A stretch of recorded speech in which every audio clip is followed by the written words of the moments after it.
वर्तिका study centre में आपका स्वागत है।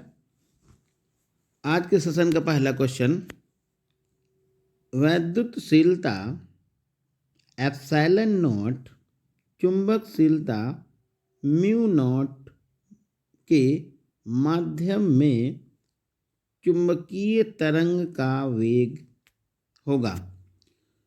तो ये रिलेशन है under root mu not epsilon not is equal to 1/c। तो c equal under root mu not epsilon naught. तो इस तरह से ऑप्शन सही हो जाएगा ये बी। अगला प्रश्न है, म्यू नॉट एप्सिलॉन नॉट का मान बताइए। तो अंडर रूट अभी बताया mu not epsilon not is equal to 1/c और c का मान हो जाएगा 3 × 10⁸ मीटर पर सेकेंड। अब इधर देखिए रूट नहीं लगा है तो हमने होल ऑफ स्क्वायर कर दिया है, इस साइड भी हमने होल ऑफ स्क्वायर कर दिया, तो इधर का रूट तो हट गया, इधर आपका ये पावर 2 लग गई, तो ये हो जाएगा 3 × 10⁸ का होल ऑफ स्क्वायर और ऑप्शन सही हो जाएगा सेकंड। अगला प्रश्न है, म्यू नॉट एप्सिलॉन नॉट की होल पावर -1/2 का मान बताइए। ये इम्पॉर्टेंट क्वेश्चन है, तो इसको हम ऐसे लिख सकते हैं 1/1 किया तो पावर ये माइनस जो थी वो प्लस में हो गई, और अंडर रूट का मतलब है यानी पावर 1/2 का मतलब हो गया, इसके भी हम रूट लगा देंगे, तो root mu not epsilon not. और ये अभी बार बार हमने बताया दो प्रश्न में ऊपर, ये किसके बराबर आता है, c के बराबर होता है, और c प्रकाश का वेग है, तो यहाँ पर ये मान हो जाएगा 3 × 10⁸ मीटर प्रति सेकंड, और ऑप्शन सही हो जाएगा आपका सेकंड।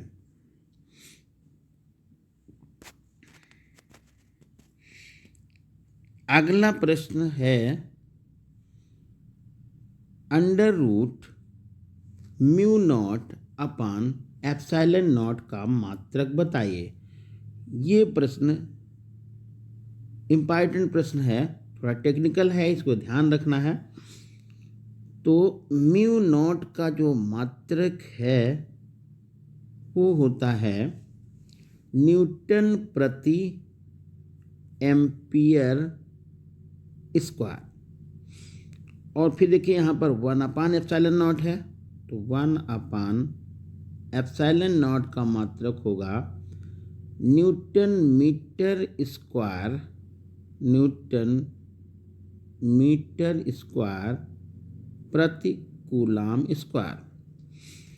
अब इन दोनों को क्या करिए, यहाँ पे अंडर रूट के अंदर मान रख दीजिएगा, तो जब मान रखेंगे तो अंडर रूट के अंदर ये बन जाएगा न्यूटन प्रति एम्पियर स्क्वायर, यानी कि ये हम पहले लिख देंगे, फिर यहाँ पर ये जब लिखेंगे 1/एप्सिलॉन नॉट का मान, तो उसको पलट के लिख जाएंगे, तो ये आपका बन जाएगा न्यूटन मीटर स्क्वायर प्रति कूलाम स्क्वायर, इसको लिख देंगे। जब इसको हल करेंगे तो लास्ट में हमारा ये मिल जाएगा वोल्ट प्रति एम्पियर, यानी अंतिम में आएगा वोल्ट प्रति एम्पियर, और जैसा कि आपको पहले पता है वोल्ट प्रति एम्पियर V/I, इसका मात्रक क्या होता है, ये ओम का नियम है, और V बराबर I × R या R बराबर V/I, तो ऑप्शन सही हो जाएगा आपका बी। अगला प्रश्न है 1/√μ नॉट एप्सिलॉन नॉट का मात्रक बताइए। तो इसका मात्रक ये मीटर पर सेकंड होगा, क्योंकि ये होता है सी के इक्वल।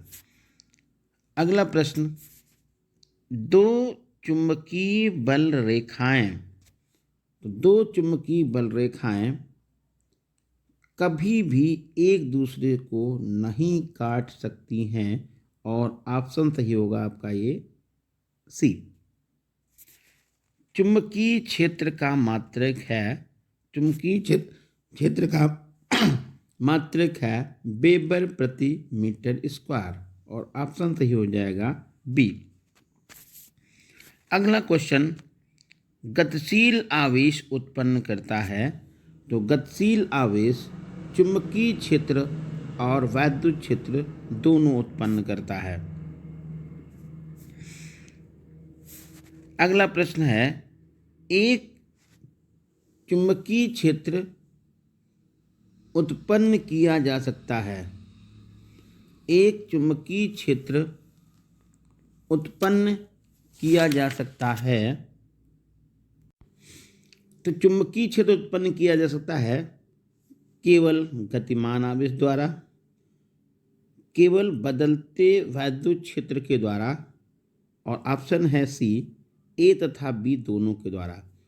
तो चुंबकीय क्षेत्र उत्पन्न किया जा सकता है ऑप्शन नंबर सी के साथ में, ए और बी दोनों के द्वारा, गतिमान आवेश द्वारा और केवल बदलते हुए वैद्युत क्षेत्र द्वारा। अगला प्रश्न है, क्षैतिज दिशा में चलता हुआ एक इलेक्ट्रॉन ऐसे क्षेत्र में प्रवेश करता है जहां एक समान चुंबकीय क्षेत्र ऊर्ध्वाधर दिशा में है। मतलब क्षैतिज दिशा में इलेक्ट्रॉन चल रहा है और चुंबकीय क्षेत्र कैसे लग रहा है, ऊर्ध्वाधर दिशा में लग रहा है, यानी कि ऐसे। जिस क्षेत्र पर इलेक्ट्रॉन का पथ क्या होगा, तो ध्यान दीजिए, जैसे मान लीजिए ये जो है इलेक्ट्रॉन चल रहा है क्षैतिज दिशा में, और यहाँ पर जो चुंबकीय क्षेत्र है वो ऐसे ऊपर की तरफ लग रहा है, तो आप ध्यान दें इनके बीच में कोण कितने इसका हो गया, 90 डिग्री का हो गया। तो यदि कोई आवेशित कण एक समान चुंबकीय क्षेत्र में लंबवत प्रवेश करता है तो उसका पथ वृत्ताकार हो जाता है, और इस तरह से ऑप्शन सही हो जाएगा आपका बी।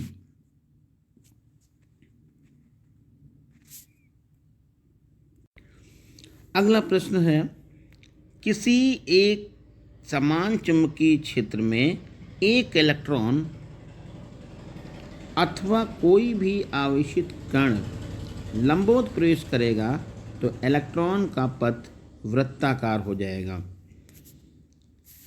अगला, एक आवेशित कण एक समान चुंबकीय क्षेत्र में क्षेत्र की दिशा से 30 अंश के कोण पर प्रवेश करता है तो उसका पथ कुंडलियों नुमा हो जाएगा, मतलब इस तरह से वो गति करेगा।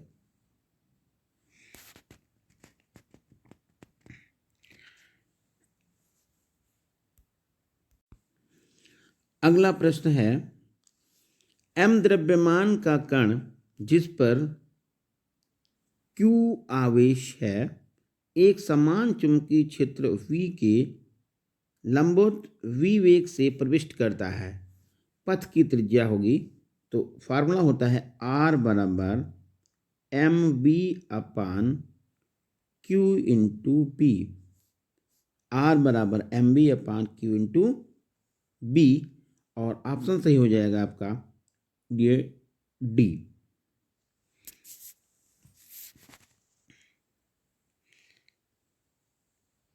अगला प्रश्न, एक इलेक्ट्रॉन तथा एक प्रोटॉन जिनकी गतिज ऊर्जाएं समान हैं एक समान चुंबकीय क्षेत्र में लंबवत प्रक्षिप्त किए जाते हैं, मतलब प्रवेश करते हैं, उनकी त्रिज्या क्या होगी। तो ये क्वेश्चन इम्पॉर्टेंट है और ध्यान देना है आपको। एक रिलेशन है r बराबर √2km, किलोमीटर नहीं है, ये गति ऊर्जा और द्रव्यमान है, और q अपान q इंटू बी। तो क्या फार्मूला है, r बराबर √2km अपान QB। अब इसमें यहाँ पर ये कहा गया है कि गति ऊर्जा समान है, मतलब के समान है। एक समान चुंबकीय क्षेत्र में प्रवेश कर रहे हैं तो चुंबकीय क्षेत्र भी समान हो गया। प्रोटॉन और इलेक्ट्रॉन है, इसका मतलब चार्ज भी समान हो गया। अब यहाँ पर अलग क्या हो गया है, सिर्फ द्रव्यमान अलग हो गया है। तो जिस का द्रव्यमान ज़्यादा, क्योंकि आर समानुपाती अंडर जाएगा, तो जिस आवेशित कण का द्रव्यमान ज़्यादा उसकी त्रिज्या ज़्यादा, और जिस आवेशित कण का द्रव्यमान कम उसकी त्रिज्या कम। तो यहाँ पर देखिए, यहाँ पर इलेक्ट्रॉन और यहाँ पर प्रोटॉन, तो प्रोटॉन का द्रव्यमान ज़्यादा है इसलिए उसकी त्रिज्या ज़्यादा होगी, और ऑप्शन सही हो जाएगा फर्स्ट। एक बार क्वेश्चन फिर से ध्यान दीजिएगा, ये बड़ा इंपॉर्टेंट पॉइंट है। R =√2km/Q/B। यहाँ पर K, Q और B कॉन्स्ट मतलब समान है, इलेक्ट्रॉन द्रव्यमान पर ही डिपेंड करेगी रही है त्रिज्या।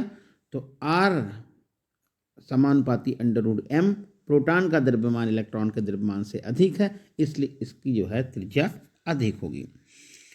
अगला प्रश्न क्वेश्चन नंबर है, चुंबकीय क्षेत्र B में V वेग से गतिमान आवेश Q पर लगने वाला बल कौन सा है।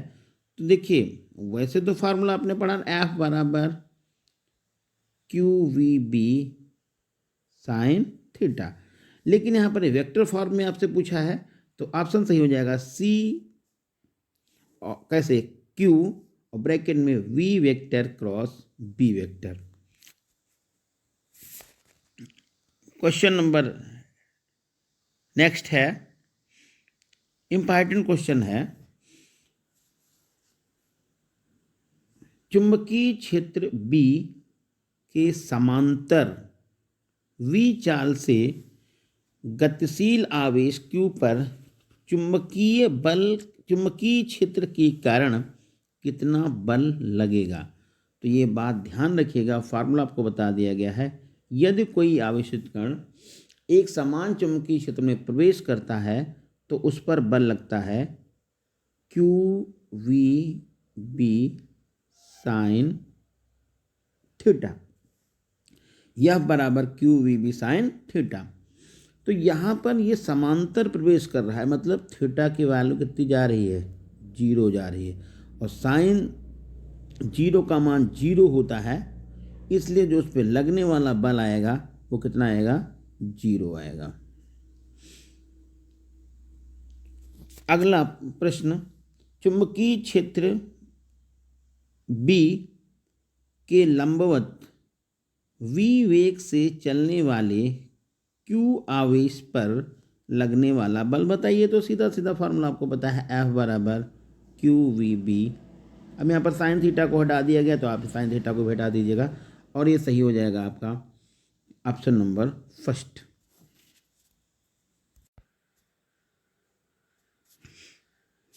अगला प्रश्न है, निम्नलिखित आवेशित कण समान वेग से एक समान चुंबकीय क्षेत्र में लंबवत प्रक्षेपित किए जाते हैं, सर्वाधिक बल किस पर लगेगा। तो सर्वाधिक बल लिथियम पर लगेगा। अगला प्रश्न है, ये इम्पॉर्टेंट है, एक संकीर्ण इलेक्ट्रॉन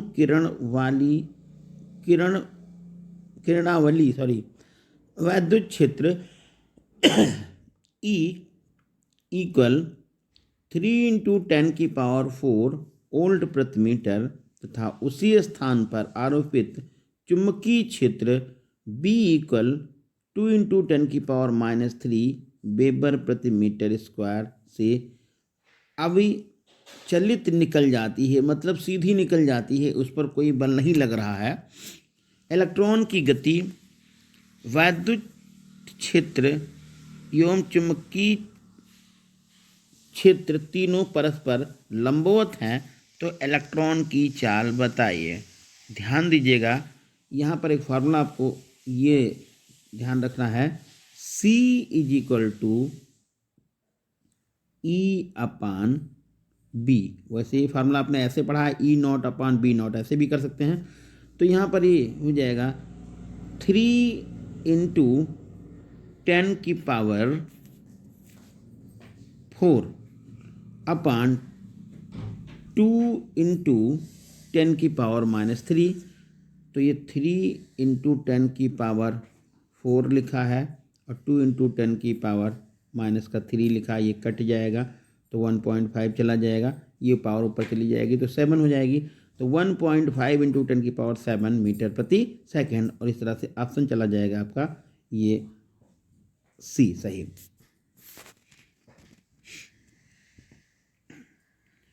वी विभवांतर से त्वरित एक इलेक्ट्रॉन अनुप्रस्थ चुंबकीय क्षेत्र में प्रवेश करता है तथा इस पर बल F लगता है।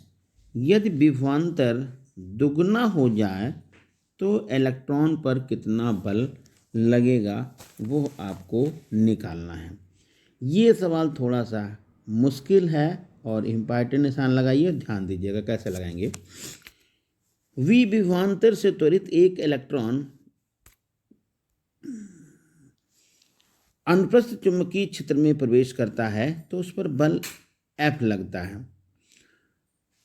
यदि विभवांतर को दुगना कर दिया जाए तो इलेक्ट्रॉन पर कितना बल लगेगा। तो यहाँ पर ध्यान ये रखना है कि इलेक्ट्रॉन पर बल जो ये इलेक्ट्रॉन जो प्रवेश कर रहा है चुंबकीय क्षेत्र में तो उस पर बल लगेगा F बराबर QVB, ये रिलेशन होता है। यहाँ पर देखिए जब विभवांतर को डबल करेंगे तो उसका वेग बदलेगा। कैसे, ये ध्यान दीजिएगा।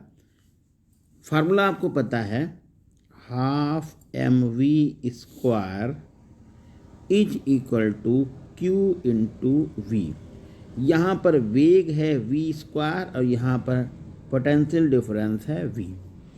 इससे आप v की वैल्यू फाइंड करेंगे तो ये v बराबर निकल जाएगा √2qv अपान m, 2qv अपान m। अब यदि यहाँ पर सेकंड कंडीशन में वेग को हम विभवांतर को डबल करेंगे, ये हम डबल कर देंगे तो आपका वेग भी चेंज हो जाएगा। जब ये डबल करेंगे तो ये यहाँ पर ये हो जाएगा 2v, तो यहाँ पर v डैश हो जाएगा। तो थोड़ा ध्यान रखना है यहाँ पर कैसे हो जाएगा, v dash is equal to, इधर आप देखें तो 2q और 2v अपान m, पहले से कंपेरिजन करेंगे तो √2 ये एक्सेस आ जाएगा, यानी v डैश का मान √2 गुना हो जाएगा पहले से। तो बस यहीं से पता चल गया, यानी पहले से वेग कितना हो जाएगा, √2 गुना ज़्यादा हो जाएगा। इसलिए यहाँ पर जो लगने वाला बल है वो √2F हो जाएगा और ऑप्शन से हो जाएगा आपका सी। अगला प्रश्न है, कोई एक समान चुंबकीय क्षेत्र इलेक्ट्रॉनों की गति की दिशा के लंबवत कार्य करता है। इसके फलस्वरूप इलेक्ट्रॉन 2 सेंटीमीटर त्रिज्या के वृत्ताकार मार्ग पर चलते हैं। यह चुंबकीय क्षेत्र को दुगना कर दिया जाए तो मार्ग की त्रिज्या कितनी हो जाएगी, मार्ग की त्रिज्या कितनी। तो देखिए ये फार्मूला है R बराबर mv upon QP। Electron 2 centimetre त्रिज्या पर चक्कर मार रहा है। चुंबकीय क्षेत्र का जब मान डबल करेंगे तो यहाँ पर B के स्थान पे कितना हो जाएगा, 2B हो जाएगा। जब 2B हो जाएगा तो यहाँ पर नीचे देखिए 2 एक्सेस हो गया, तो जो त्रिज्या थी आपकी कितने सेंटीमीटर, 2 सेंटीमीटर, वो त्रिज्या घट के रह जाएगी, यानी 2/2 यानी कि 1 सेंटीमीटर। तो ऑप्शन आपका सही हो जाएगा ये बी नंबर। अगला प्रश्न है, एक इलेक्ट्रॉन एक समान चुंबकीय क्षेत्र B में लंबवत v वेग से गमन करता है। अचानक चुंबकीय क्षेत्र घट करके B/2 यानी कि आधा हो जाता है। अब उसकी त्रिज्या r का मान क्या हो जाएगा? तो फार्मूला है r बराबर mv अपान, इलेक्ट्रॉन है तो हम EB लिख दें, और चुंबकीय क्षेत्र का मान आधा हो गया, तो चुंबकीय क्षेत्र का आधा मान होने का मतलब हो गया यहाँ B के स्थान पे हो गया कितना, B/2। तो देखिए अब ये 2 कहाँ चला गया, ऊपर, यानी कि त्रिज्या कितनी हो गई है, जस्ट डबल हो जाएगी और ये हो जाएगी 2r, और ऑप्शन सही हो जाएगा B।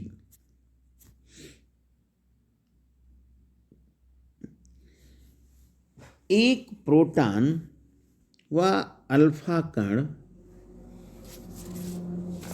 एक समान वेग से एक समान चुंबकीय क्षेत्र में लंबवत प्रवेश करते हैं, यानी कि वेग उनका समान है, एक समान वेग और एक समान चुंबकीय क्षेत्र में लंबवत प्रवेश करते हैं, तो उनके परिक्रमण काल में क्या रिलेशन होगा, यानी कि परिक्रमण काल का मतलब होता है आवर्त काल में क्या रिलेशन होगा।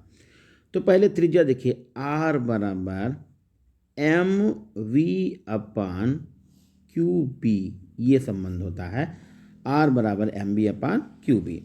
यहाँ पर समान वेग है तो वेग समान हो गया, चुंबकीय क्षेत्र भी समान हो गया है, और प्रोटॉन और अल्फा कण हैं, तो प्रोटॉन और अल्फा कण हैं तो इनके यहाँ पर देखिए प्रोटॉन पर आवेश भी अलग होगा अल्फा कण से, और द्रव्यमान भी अलग होगा। तो अब आगे देखिए, तो यहाँ देखिए ये R, सवाल थोड़ा इम्पॉर्टेंट है, ध्यान दीजिएगा, R is equal to mv upon qp। तो यहाँ पर प्रोटॉन की बात करेंगे तो यहाँ पर rp लिख लें, mp लिख लें और qp लिख लें, चाहे ये दोनों चीज़ें समान थी तो इन दोनों से हमारा मतलब नहीं है। यदि यहाँ पर अल्फ़ा की बात करेंगे तो यहाँ हम r अल्फ़ा लिख लें, ऐसे बटे करके लिख लें, r अल्फ़ा बराबर, तो ये हो जाएगा m अल्फ़ा और v अपान q अल्फ़ा, और ये b हो जाएगा। यदि आप देखेंगे तो यहाँ पर v और v कट गया, b और b कट गया, तो रिलेशन आपको यहाँ पर पता चल गया है rp अपान r अल्फ़ा। और यहाँ पर एक बात और ध्यान दीजिएगा, ये प्रोटॉन, ऐसे चलिए लिख लीजिए फिर दोबारा, ये rp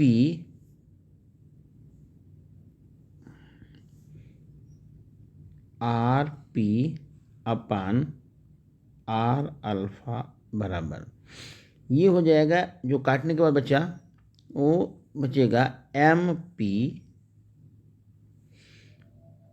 और q अल्फ़ा अपान qp और m अल्फ़ा।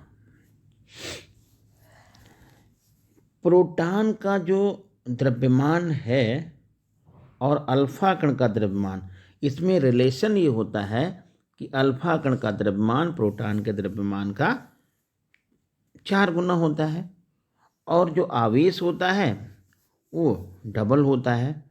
तो हम ऐसे इसको लिख सकते थे, यहाँ पर इसकी जगह पर हम लिख देंगे m अल्फ़ा की जगह पे 4mp लिख देंगे, और अल्फ़ा कण का जो आवेश है वो अल्फ़ा कण के आवेश प्रोटॉन के आवेश का डबल है, तो यहाँ पर हम लिख देंगे कितना, 2q और p। तो अब यार थोड़ा सा ध्यान देंगे तो ये qp और qp कट गया और mp और mp भी कट गया, तो जो बचा वो ये बचा rp अपान आर अल्फा बराबर, ये इधर सब कैंसिल होके 2/4 यानी कि 1/2 बचा है। तो ये RP अपान आर अल्फा बराबर हो गया 1/2। अब हमको तो आवर्तकाल निकालना है, तो रिलेशन होगा T बराबर 2πr अपान V। फिर यहाँ पर देखिए वेग तो समान है, इसका मतलब आवर्तकाल किससे संबंधित हो गया, त्रिज्या से संबंधित हो गया, यानी कि रेडियस से संबंधित हो गया। यानी ये हम यहाँ पर TP को कहते हैं किसके समानुपाती हो गया, RP के।